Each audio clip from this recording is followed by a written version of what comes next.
e dizer para todos vocês que acordado, repetindo, acordado com a presidência, amanhã será pautado a urgência da anistia e já estamos trabalhando também com o líder Sóstenes um texto, visto que todos nós assistimos na semana passada, na nossa visão, um teatro onde deixou claro e evidente que aquela primeira turma, dito não pelo líder da oposição ou pelos parlamentares, mas sim pelo ministro Luiz Fux, da incompetência absoluta da primeira turma em julgar aquelas pessoas.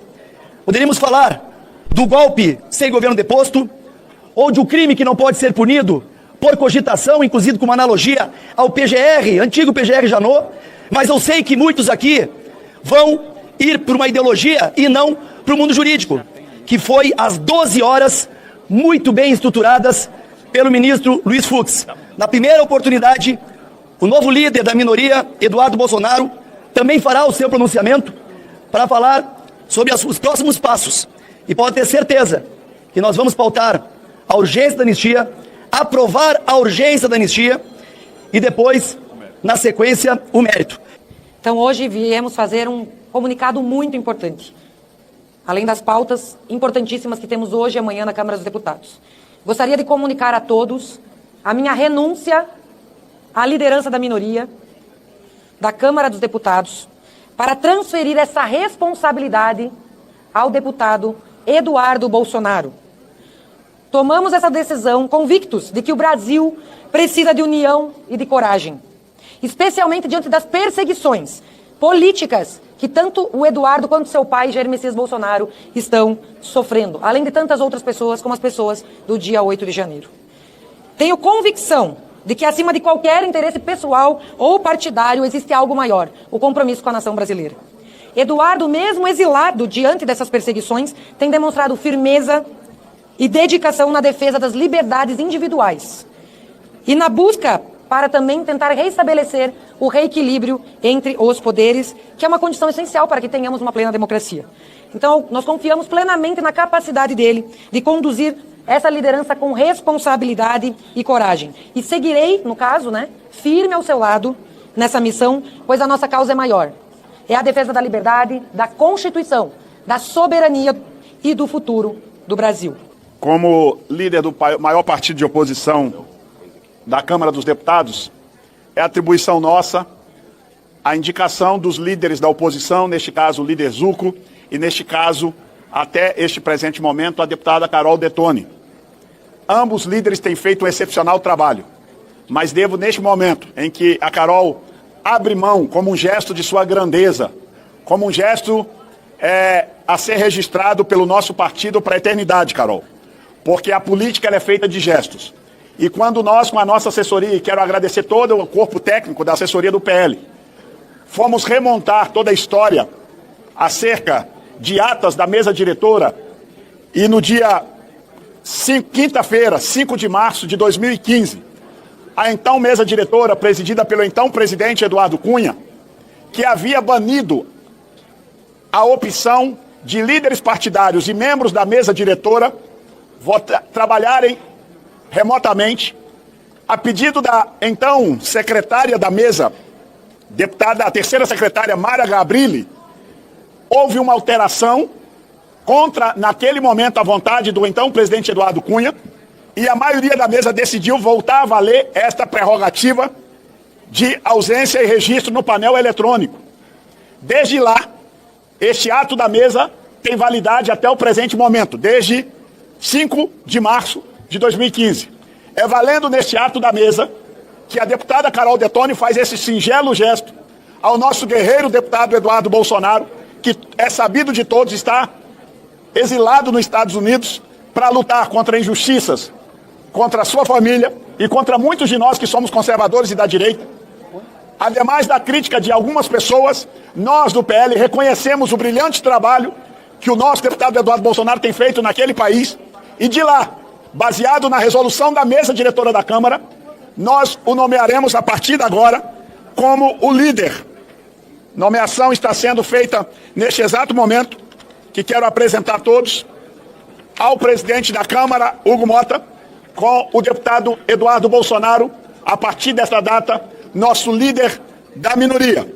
Automaticamente devo comunicar que, pelo singelo gesto desta guerreira, a deputada Carol Detoni, nós estamos também recebendo o ofício do deputado Eduardo Bolsonaro, que nomeia a deputada Carol Detoni vice-líder da minoria. Primeira vice-líder da minoria, que, logicamente, nos momentos de ausência em plenário, ela de fato exercerá e representará o deputado Eduardo Bolsonaro enquanto ele estiver nos Estados Unidos. Este é um lançamento que nós fazemos. Lançamos mão de um recurso, de um ato da mesa diretora. Já recebi questionamento de algumas pessoas que não tinham entendido qual era o nosso caminho regimental. Então, está aqui e depois será disponibilizado pela assessoria de imprensa do PL, via WhatsApp, a todos os senhores e senhoras, a resolução da mesa diretora que embasa a nossa decisão. Decisão essa amparada nesta resolução da mesa e já dialogada com o presidente Hugo Mota, que eu comuniquei deste fato, junto com o líder Zulco, no dia de ontem, o que nós iríamos comunicar a todos os senhores e senhoras da imprensa, a todos os senhores e senhoras brasileiros, no dia de hoje. Quero falar aquelas pessoas que hoje têm familiares presos, que nós não desistimos de vocês nem por um minuto e que nós não podemos de forma alguma baixar a cabeça para perseguições políticas. Esse é um momento muito delicado na história do Brasil e nós, a oposição, o PL, a minoria, estamos unidos, unidíssimos aqui na busca desse resultado. A anistia, ela precisa ser aprovada da forma mais ampla, totalmente ampla, geral e restrita. Foi assim que sequestradores, assassinos, guerrilheiros, terroristas receberam a anistia para pacificar o país. O que nós queremos é virar essa página da história. Com a anistia, que todos os crimes e os não crimes cometidos sejam apagados e que a gente possa seguir em frente. É pelo Brasil, é pela liberdade, é por todos os brasileiros. O Eduardo Bolsonaro já foi líder da minoria, já exerceu um brilhante trabalho. Inclusive, parte da equipe que ele tinha de tão competente ficou, inclusive está até hoje. E nós fizemos esse gesto por ele, por entender que ele está fazendo um gesto por nós e chegou a hora de fazermos um gesto por ele também, porque o Eduardo está autoexilado nos Estados Unidos, porque está clara a perseguição quanto a ele, quanto à família. Vide o que está acontecendo no julgamento do presidente Bolsonaro, em que os juízes da turma são todos inimigos declarados, são suspeitos, impedidos, e não se impediram de julgar um caso onde era claramente, não era o caso deles serem juízes competentes para isso. Então, da mesma forma, estamos protegendo, sim, o Eduardo Bolsonaro naquilo que tiver ao nosso alcance, porque ele está exercendo o seu mandato, só está à distância por uma vontade que não é dele, porque o processo que havia um arquivado contra ele está reaberto, então se ele botar o pé no país, com certeza ele vai ser perseguido. E nós não podemos admitir esse tipo de perseguição por palavras, ideias proferidas, porque isso é constitucional. O artigo 53 garante a nossa imunidade parlamentar, que não está sendo respeitada. Daí um dos motivos por estarmos retomando esse assunto das prerrogativas, para que se respeite o exercício do mandato parlamentar. O ano passado, só relembrando, quando votamos, deputada Bia, lá na CCJ, as 4 medidas para o reequilíbrio dos poderes, ouvimos ministros do STF dizerem que quem votou a favor das medidas, eles iriam monitorar os posicionamentos. Ou seja, já somos monitorados por nossas opiniões, por nossas palavras e também agora pelos votos. Estamos numa hora realmente absurda da democracia relativa brasileira, em que deputados na tribuna estão com inquéritos abertos por palavras proferidas. Crime de opinião que não existe no Brasil está sendo motivo para a perseguição de mais de 30 deputados. Então não podemos permitir isso. Eles votaram a favor. Os ministros do Supremo estão querendo monitorar quem votou a favor. Isso é uma clara perseguição. Então, para a gente poder ter independência no exercício parlamentar do voto delegado pela sociedade brasileira, que essa sim é soberana do poder no Brasil, porque o poder emana do povo, está na nossa Constituição, a gente tem que ter liberdade para poder agir, para poder votar, e não constrangimento de acordo com algum tipo de votação. Então, há momentos em que a votação secreta pode nos proteger de perseguições, como o caso que comentei agora há pouco na CCJ. É um momento muito delicado da nossa sociedade, em que cidadãos comuns estão sofrendo o peso de uma injustiça, como o caso do dia 8 de janeiro, por isso temos lutado pela anistia. É uma situação delicada em que as nossas prerrogativas são violadas. Então, semanalmente, diariamente, estamos lutando por isso. E não nos cansaremos até retomarmos o livre exercício da soberania popular por meio da livre representação, da plena representação exercida por nós aqui nos nossos mandatos. Então, estamos lutando por isso diariamente. Aumento de imposto é pauta popular?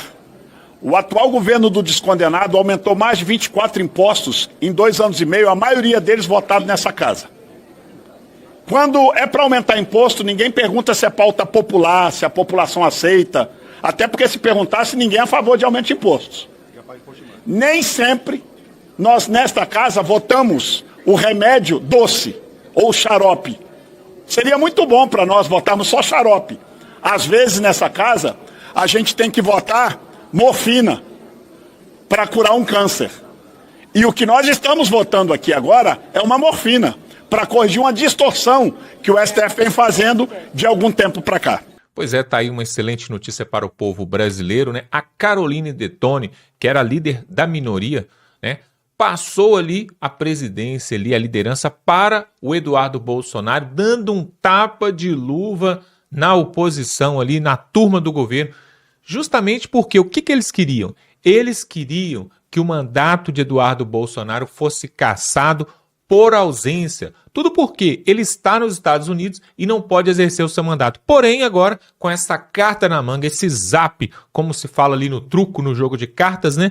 Eles deram agora a liderança da minoria para o Eduardo Bolsonaro e isso vai fazer com que ele não perca o seu mandato e pode continuar de lá dos Estados Unidos participando de sessões virtuais. É claro que o Lula e o Moraes detestaram essa notícia e já estão mexendo os pauzinhos ali em Brasília para poder tentar derrubar. Mas não tem como, pessoal, porque a lei fala que isso é possível. Inclusive foi na época do Eduardo Cunha, foi antes da pandemia, que tudo isso foi acordado lá atrás, antes mesmo de Jair Bolsonaro.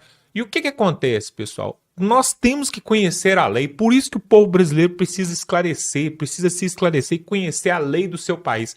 É por causa do conhecimento da lei que nós temos ditadores hoje que usam a Constituição só a seu favor, né? Usam e abusam para poder subjugar o povo. E aí, pessoal, o que essa decisão ali do PL, da direita, dos deputados vai trazer? Olha só, agora o Hugo Mota colocou ali em caráter de urgência para ser feito ali o projeto de anistia na Câmara dos Deputados. Apesar do Davi Alcolumbre ter falado que mesmo se chegar lá no Senado, ele não vai aprovar e vai mandar de volta, mas eu quero ver agora esse projeto se ele não vai andar. Porque o que acontece, pessoal? Agora começa uma pressão para cima do Senado. O Hugo Mota vai lavar as mãos. Por quê? O que aconteceu? O Lula começou a mexer nas emendas PIX, aquelas emendas impositivas, aqueles milhões e milhões que os deputados e senadores têm para mandar para os seus estados. O Hugo Mota não gostou disso, falou assim, você vai mexer nas nossas emendas? Tá bom, então agora eu vou colocar o pedido de anistia para poder ser votado. O que acontece ali em Brasília, pessoal, é um jogo de chantagem para os dois lados. E aí eu tô falando de direita, de esquerda, de todo mundo. Todo mundo tem uma carta na manga e tem que ser usada no momento certo, na hora certa, pessoal. E esta é a hora de usar todas as armas. Pessoal, nós estamos diante de um cenário que tudo pode ser mudado a qualquer momento. O Lula estava condenado em 5 instâncias, 5 processos em 3 instâncias, pessoal. 5 processos nas costas do Lula e 3 instâncias. Ele estava condenado. O que aconteceu? Houve uma reviravolta. O senhor Fachin, né, com uma canetada ali, conseguiu libertar ali o Lula e hoje nem Lava Jato mais existe, nem a Operação Lava Jato mais existe, ela acabou. Olha como o cenário mudou. E esse cenário hoje, o Bolsonaro pode estar lá na casa dele agora, preso, com a tornozeleira no pé, sem poder pisar no passeio ali, na calçada. Não tem problema. Só que algo está acontecendo ali em Brasília, os deputados e senadores de direita estão trabalhando de manhã, de tarde e de noite. Tudo isso para quê? Para poder fazer a direita voltar em 2026. E eu já falei aqui no vídeo passado e vou repetir, pessoal. O próximo presidente da República, ele vai indicar 3 ministros do Supremo Tribunal, porque vão aposentar a Carmen Lúcia, o Gilmar Mendes e o Fux nos próximos 2, 3 anos. Aí o que acontece? É importantíssimo termos um presidente de direita a partir de 26. Por quê? Se o Lula ganha em 26 e elege e coloca esses 3 novos ministros, aí, pessoal, sinceramente, pode pegar sua mala e, partir fora do Brasil, porque realmente não vai ter jeito. Mas nós ainda temos uma esperança, até porque, pessoal, esse julgamento do Bolsonaro pode ir para o plenário, para toda a corte ali apurar, porque teve uma divergência do Fux ali. E outra, pessoal. Nós temos 3 alternativas. Vamos colocar aqui em pratos limpos. 3 alternativas. A primeira, a anistia. A anistia sendo aprovada na Câmara, no Senado, o Bolsonaro está livre e pode concorrer às eleições. Inclusive, até vai estar elegível. A segunda alternativa, o Fux, com esse voto dele, a divergência ali no Supremo Tribunal pode levar, sim, para o plenário, e ali nós temos 11 ministros para votar.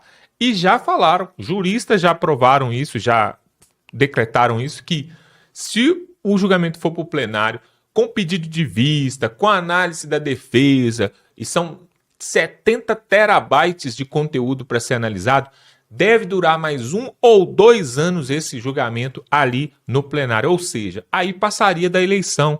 E aí o Bolsonaro poderia concorrer na eleição aguardando o julgamento. Por quê? Porque aí anula a condenação e volta tudo na estaca zero. E a terceira alternativa aí que ainda temos que pode acontecer seria justamente o senhor André Mendonça e o Cássio Nunes, que vão estar à frente do TSE a partir do ano que vem para dirigir as eleições de 2026. E por que eu estou falando isso? Porque se no Supremo, né, eles, com uma canetada, eles colocaram o Lula no jogo novamente, o André Mendonça e o Cássio Nunes vão estar lá. E por que não eles podem também fazer isso?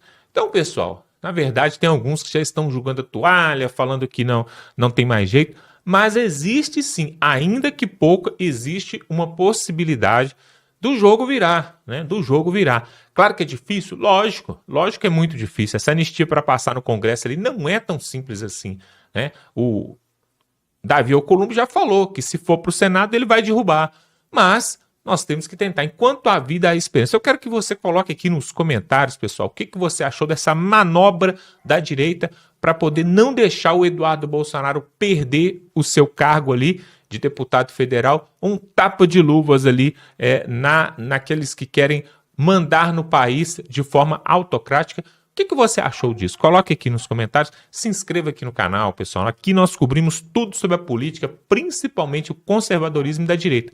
Se você apoia Jair Bolsonaro para 2026, se inscreva aqui no canal, totalmente gratuito, e você vai ficar muito bem informado. Dá um like nesse vídeo, estamos juntos.